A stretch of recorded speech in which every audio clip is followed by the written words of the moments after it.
Assalamualaikum warahmatullahi wabarakatuh. Perkenalkan, nama saya Farina Wahyutami dengan NIM 4011843. Nah, saya dari kelas ESB semester 7. Di sini saya akan memaparkan mengenai kasus perlindungan konsumen yang terjadi di Indonesia. Nah, berikut ini yaitu penjelasannya. Nah, inilah deskriptif kasus perlindungan konsumen, yaitu beredarnya vaksin palsu yang terjadi pada tahun 2016. Nah, vaksin sendiri adalah zat atau senyawa yang berfungsi untuk membentuk kekebalan tubuh terhadap suatu penyakit.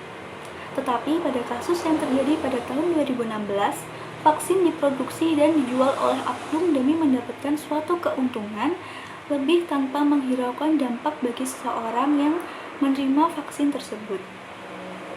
Pada 21 Juni 2016, Bareskrim Polri telah menemukan adanya temuan vaksin palsu yang beredar di masyarakat. Nah, penyidik Bareskrim Polri menelusuri dari penjualan dan transaksi vaksin yang didugai palsu hingga berhasil mengetahui adanya mata rantai dari produsen hingga distributor gelap. Nah, betapa sangat menyeramkan kasus ini. Kemudian ditemukan 4 produsen palsu, jaringan distributor hingga 3 pengumpul botol bekas vaksin asli serta pencetak labelnya. Nah, dalam kasus vaksin palsu ini ditemukan beberapa fasilitas pelayanan kesehatan swasta yang membeli dari sumber tak resmi sehingga memperoleh vaksin palsu. Nah, vaksin palsu yang dipalsukan ini yaitu vaksin imunisasi yang diberikan kepada anak-anak. Kemudian dalam kasus ini, para orang tua yang anaknya diduga mendapatkan vaksin palsu melaporkan hal ini kepada Komnas HAM. Pengadu yang diterima oleh Komisioner Siti Nur Laila mengadukan tentang dugaan pelanggaran hak atas kesehatan karena anaknya diduga mendapat suntikan vaksin palsu dari sebuah rumah sakit di Bekasi.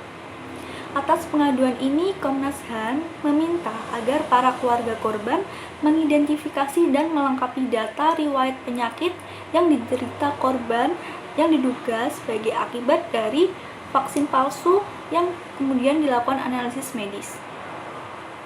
Sesuai prosedur, Komnas HAM akan meminta klarifikasi penanganan kasus tersebut kepada pihak terkait. Nah, inilah selanjutnya yaitu analisis kasus perlindungan konsumen tersebut.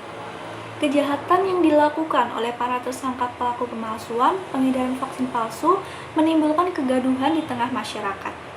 Hal ini berdampak buruk pada anak muda yang merupakan generasi penerus bangsa, serta kebijakan harus ditegakkan dan dilaksanakan mengingat vaksin palsu ini telah berlangsung cukup lama dan korbannya adalah generasi bangsa masa depan. Hak utama konsumen harus diperhatikan.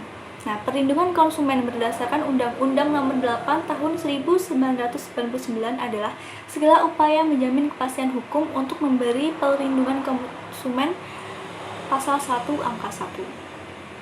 Selain itu, pelaku tersangka melanggar ketentuan pasal 197 yakni setiap orang dengan sengaja memproduksi atau mengedarkan sediaan farmasi atau alat kesehatan yang tidak memiliki izin edar sebagaimana yang dimaksud pada pasal 106 ayat 1 dipidana dengan penjara paling lama yaitu 15 tahun penjara dan denda paling banyak yaitu 1,5 miliar.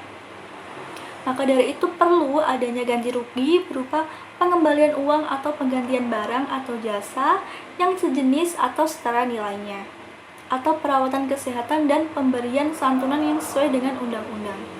Nah, hal ini sangat harus digarisbawahi karena dengan adanya vaksin palsu tersebut, anak-anak yang merupakan generasi bangsa menerima zat yang dinilai cukup berbahaya. Nah, selanjutnya solusi atas kasus vaksin palsu yang beredar pada tahun 2016. Perlu adanya peran aktif dari pemerintah dalam menangani kasus vaksin palsu tersebut. Langkah utama yang dilakukan pemerintah dalam menangani kasus vaksin palsu tersebut antara lain: yang pertama yaitu mengembalikan kekebalan kepada anak yang terpapar vaksin palsu dengan imunisasi wajib yang diulang. Imunisasi ulang diberikan kepada anak yang telah terverifikasi menerbitkan vaksin palsu dari data penyelidik Bareskrim. Yang kedua yaitu perbaikan tata kelola produksi dan distribusi guna menghilangkan potensi adanya vaksin palsu, serta regulasi dan pengawasan kepada seluruh tingkatan perlu dibenahi kembali. Dari paparan tersebut yaitu solusi yang perlu dilakukan terutama pihak pemerintah yang berperan dalam kasus vaksin ini, sehingga pemerintah harus tegas dalam menuntas adanya suatu kejahatan yang mana demi keuntungan belaka. Tadi pemaparan dari saya mengenai kasus perlindungan konsumen yaitu beredarnya vaksin palsu yang terjadi pada tahun 2016. Nah, apabila ada salah kata dari pemaparan yang telah saya lakukan, saya mohon maaf. Sekian dari saya. Wassalamualaikum warahmatullahi wabarakatuh.